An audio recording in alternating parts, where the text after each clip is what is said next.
আল্লাহর হাবিব বলেছেন, উবাদা ইবনে সামিতের বর্ণনা, খামসু সালাওয়াতিন ইফতারাদাহুন্নাল্লাহ, 5 ওয়াক্ত সালাত আল্লাহ আমাদের উপর ফরজ করেছেন। জোরে বলেন কয় ওয়াক্ত?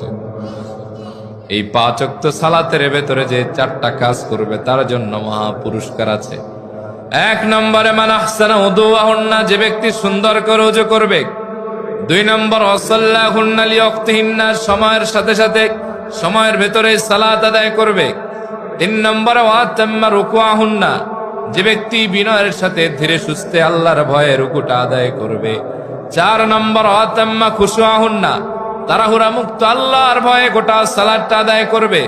এই 4টা কাজ যে করবে, কানা লাহু আলাল্লাহি আহদুন, তার জন্য আল্লাহর পক্ষ থেকে একটা ওয়াদা আছে, কমিটমেন্ট, প্রতিশ্রুতি আছে। তা হলো আইয়াগফিরালা, এই 4 কাজ যে করবে আল্লাহ তাআলা তাকে মাফ করে দিবে।